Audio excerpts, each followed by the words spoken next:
UC Berkeley and author of the book Buddhist Economics, How to Create an Equitable, Sustainable Future. So let's talk about our most critical problems of inequality and climate crisis. These go together, and we absolutely have to tackle both of them at the same time. When you have a long-term economy or a Buddhist-style economy, you basically realize that everyone is interdependent with each other and with the planet. And you also realize everything's impermanent and is constantly changing in a dynamic world. And we also know that people are compassionate as well as self-caring and want to reduce suffering globally. Human domination of our natural resources has been killing our planet. And so we must stop the human addiction to fossil fuel energy right away. We have very little time left to bring down carbon emissions and to start healing the earth. So the goal in a long-term economy is to actually support the good life for everyone, as well as support the health of the planet. And so we want to get rid of this idea of wasteful consumption. We want to stop having conspicuous consumption of the rich as something that people are striving for. Instead, we want to actually realize that we know buying more stuff does not make us happy. The neuroscientists and the psychologists have shown us this. So what does make us happy? We know that helping others makes us happy because the well-being of others is also our own well-being. And we know that caring for the planet also makes us happy as we enjoy nature and as we realize that the health of the planet is also affecting our health.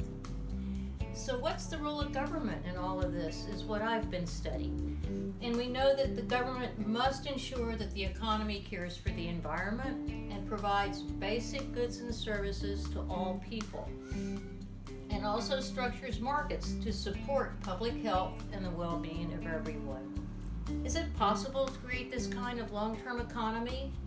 Yes, that's the good news. We have the Sustainable Shared Prosperity Policy Index created in my research team to show the national policies that can create this form of long-term economy that cares for people and the planet. So we know how to have sustainability, we know the policies for shared prosperity, reducing inequality. We also know the policies for well-being around the globe. We know this because of policies already in place. And we also have the roadmaps already provided to create carbon-free energy. And so we also know from the UN, the Millennium Development Goals, of how to reduce global suffering as people are fed, as girls and women are educated, and as we reduce not only starvation, but also poverty. So this SSPPI ranks 50 countries around the world, and here are some of the answers. The top 6, Sweden, Denmark, Norway, Finland, France, and Germany. But then Japan, Austria, UK, Australia are in the top 13. Italy is number 23.